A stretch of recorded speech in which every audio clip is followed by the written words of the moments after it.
Kemudian sistem operasi. Sistem operasi adalah bagian yang penting dari sistem komputer. Secara umum, sistem komputer terbagi dari hardware, sistem operasi, program aplikasi, dan pengguna atau user. Sistem operasi berperan sebagai perantara antara pengguna dan perangkat keras. Komputer memungkinkan penggunaan untuk menjalankan program, mengelola file, dan berinteraksi dengan komputer secara efisien. Baik, jadi yang pertama adalah MS-DOS. MS-DOS adalah sistem operasi yang terbilang induk dari sistem operasi. Hal ini berarti sistem operasi tersebut memiliki umur yang paling lama. Yang kedua adalah Windows. Windows adalah sistem operasi yang dikembangkan oleh Microsoft Corporation yang menggunakan antarmuka dengan berdasarkan GUI atau Graphical User Interface atau tampilan antarmuka bergrafis. Ketiga adalah Linux. Linux merupakan kloning dari Unix, salah satu varian Unix. Sistem operasi ini juga terkenal dan banyak juga orang yang menggunakannya. Linux disusun berdasarkan standar sistem POSIX yang diturunkan dari Unix itu sendiri. Yang keempat ada Macintosh. Macintosh adalah sistem operasi yang dibuat oleh Apple. macOS merupakan sistem operasi pertama yang menggunakan antarmuka pengguna grafis atau Graphical User Interface atau GUI. Kelima adalah OS2.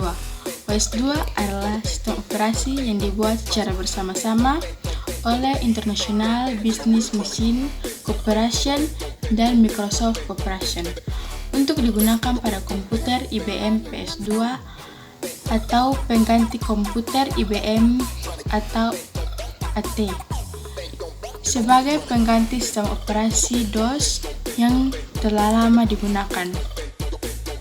Yang keenam, Unix. Sistem operasi Unix umumnya digunakan pada komputer mini yang seringkali digunakan sebagai server sebuah jaringan. Bukan tanpa sebab, Unix memang membantu memudahkan proses pemindahan kerja dari suatu komputer ke komputer lain. Komputer yang dijadikan server pun akan lebih mudah dan ringan di kinerja. Kelebihan lain dari Unix ialah dapat digunakan secara multiseluler atau bersama. Sistem file dalam sistem operasi ini bersifat hierarki sehingga mudah sekali dalam mengakses informasi atau data. Unix pun begitu stabil jika dimanfaatkan untuk data stable, file server internet file, perkembangan Java, bahkan Unix dianggap lebih baik dari Windows NT.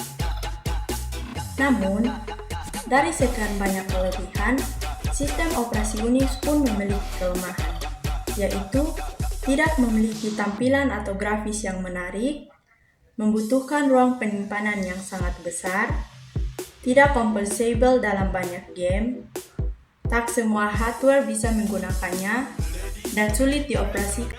Baik, di sini kami akan menjelaskan tentang 10 program aplikasi pada Windows 7.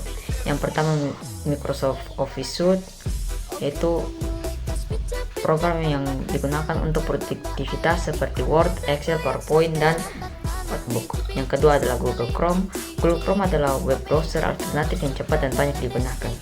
Yang ketiga adalah Mozilla Firefox. Mozilla Firefox sama halnya dengan Google Chrome, yaitu web browser lain yang populer di berbagai ekstensi. Yang keempat, Adobe Acrobat Reader untuk membaca dan berinteraksi dengan file PDF. Yang kelima, WinRAR, aplikasi untuk mengopres dan mengakseskan file arsip. Yang keenam, FLC Media Player untuk pemutaran yang mendukung berbagai format file audio. Yang ketujuh adalah Cleaner. Cleaner adalah utilitas pembersih sistem yang membantu menghapus file, sampah, dan memperbaiki registry. 8 adalah 7zip. 7zip adalah alat kompresi file yang mendukung berbagai format dan memiliki rasio kompresi tinggi. Windows 7 adalah versi Windows yang dirilis untuk pabrikan komputer pada 22 Juli 2009 dan dirilis untuk publik pada 22 Oktober 2009. Kurang dari 3 tahun setelah dirilis, pendahulunya Windows Vista.